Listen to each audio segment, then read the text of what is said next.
Gray-eyed morn smiles on the frowning night, checkering the eastern clouds with streaks of light.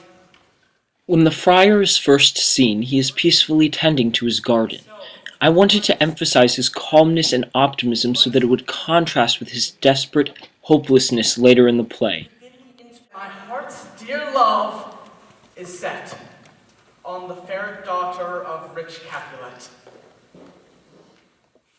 The friar is initially appalled at the fact that Romeo, a Montague, could be in love with a Capulet. However, he realizes that the joining of the two lovers can hopefully bring the two houses to peace. He is right, but it comes at a great cost. Similarly, many clergymen were more intent on getting their soldiers through the war as comfortably as possible in order to end the bloodshed as soon as possible. For this alliance may so happy prove to turn your household's rancor to pure love.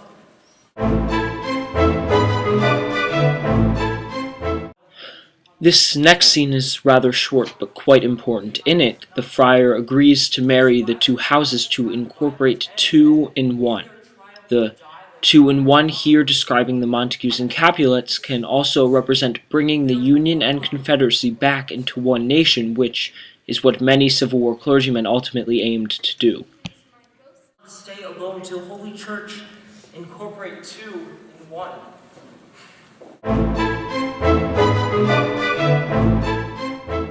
This scene marks the end of Friar Lawrence's happy, optimistic attitude as he begins to find that things aren't working out as planned.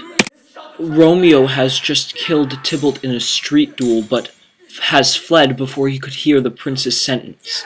The friar must tell Romeo that he has been banished from Verona and face Romeo's response. Not body's death, body's banishment. Be merciful. Say death or exile hath more terror in his look. Much more than death, do not say banishment. Here from Verona art thou banished. Be patient, for the world is broad and wide. There is no world without Verona walls. Calling death banished, thou cuttest my head off with a golden axe and smilest upon the stroke that murders me. O deadly sin, O rude unthankfulness, thy fault our law calls death. But the kind prince taking thy part hath rushed aside the law and turned that blackward death to banishment. Sayest thou yet that exile is not death? How hast thou the heart to mangle me with that word banishment? Thou fond madman, hear me a little. Oh, thou wilt speak again of banishment. Then I see that madmen have no ears. How should they, when that wise men have no eyes? Let me dispute with thee of thy estate. Thou canst not speak of that thou dost not feel. Then mightest thou tear thy hair and fall upon the ground, as I do now. Friar Lawrence tried his hardest to provide counseling to Romeo, but Romeo was too enveloped in his emotions to listen. Similarly, clergymen tried to provide soldiers a sense of comfort in the face of discouragement and death, although sometimes they failed, causing the soldiers to become even more disheartened. Sack the hateful man! Hold thy desperate hand! Art thou a man? Thou hast amazed me by my holy order. I thought thy disposition better tempered. Hast thou slain Tybalt? Wilt thou slay thyself and slay thy lady that in thy life lives by doing damned hate upon thyself?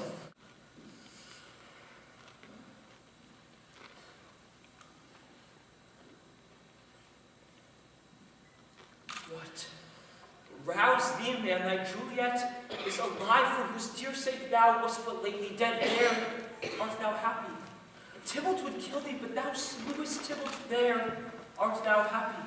The law that threatened death becomes thy friend and turns into exile. There art thou happy. Go, get thee to thy love as was decreed. Ascend her chamber hence and comfort her. But look that thou stay not till the watch be set, for then thou canst not pass to mantua where thou shalt live till we can find a time to blaze your marriage, reconcile your friends, beg pardon of the prince, and call thee back with 100,000 times more joy than thou wouldst forth in lamentation. Stand up! As Romeo doesn't have a strong relationship with his father, Friar Lawrence acts as his father figure in this circumstance, just like how young soldiers who are leaving their homes and families for the first time looked up to the clergymen as parental figures.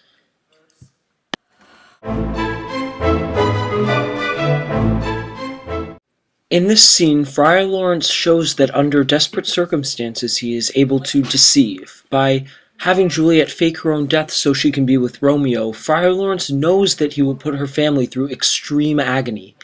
And many chaplains in the war were also capable of lying and stealing from the soldiers and their units for personal gain, causing soldiers even more stress while in the face of war.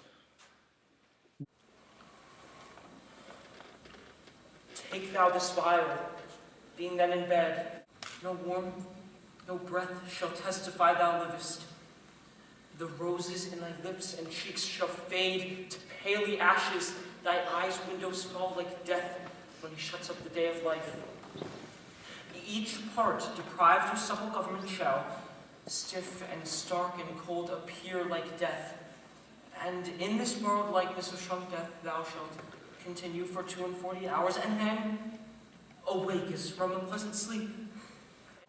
In the meantime shall Romeo by my letters know our drift, and hither shall he come, and he and I will watch thy waking, and that very night shall Romeo bear thee hence to Mantua. However, the friar still has good intentions and is optimistic that everything will turn out all right. The friar continues his deceptive act by lying to Juliet's family in their period of grieving, saying that he is distressed at her death that he knows is fictitious. The most you sought was her advancement, for 'twas your heaven she should be advanced, and weep you now, seeing she is advanced above the clouds, as high as heaven itself? He even uses God as a tool in his dishonesty, quite similar to how Southern religious leaders used the Bible to support their positive views on slavery. Everyone prepare to follow this fair course unto her grave. Ultimately, the friar walks away with his head held high, positive that everything is going according to plan. However, in his next scene, everything begins to fall apart.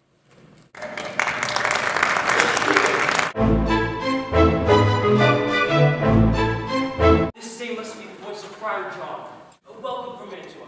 What says Romeo, or if his mind will be writ, give me his letter. It is Friar John's simple lack of delivering a letter that destroys everything Friar Lawrence has worked for over the course of the show. Romeo now believes that Juliet is actually dead, and Friar Lawrence must figure out a way to fix this. Suspecting that we both were in a house where the infectious petulance did reign. Sealed up the doors and would not let us forth, so that my speech of Mantua was stayed. Who bare my letter then to Romeo? I could not send it. Visibly in anguish, the friar quickly devises another plan to save Romeo and Juliet. So fearful were they of infection. Unhappy fortune. By my brotherhood, the letter was not nice, but full of charge of dear import, and the neglecting it may do much danger. Friar John, go hence, get me an iron crow, and bring it straight unto my cell. Friar, I will go and bring it thee. Now must I to the monument alone. Within this 3 hours will fair Juliet wake. She will beshrew me much that Romeo hath had no notice of these accidents. But I will write again to Mantua and keep her closely at my cell till Romeo come.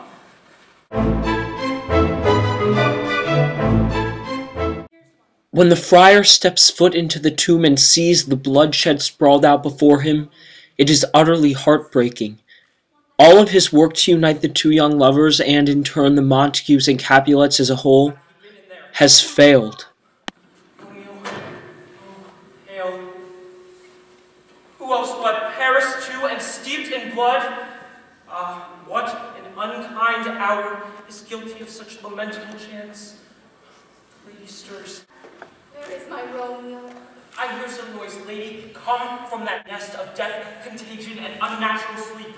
A greater power than we can contradict hath thwarted our intents. Come away.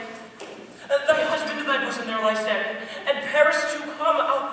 I'll dispose of thee among a sisterhood of holy nuns. Stay not to question, for the watch is coming. Come, go, good Juliet. I dare no longer stay. Go get thee hence, for I will not away. His last attempt to save Juliet by sending her to a nunnery fails, and he leaves knowing that he has failed. It is this final act of fleeing that causes Juliet's death even after Romeo's. Such destruction can also be seen when the clergy members would steal from or desert their units. Their cowardly lack of support manifested itself in soldiers' deaths in battle, who no longer had the comfort and care of the clergy to back them up and give them an extra push to survive. In the friar's last monologue, he recounts the entire show from his perspective.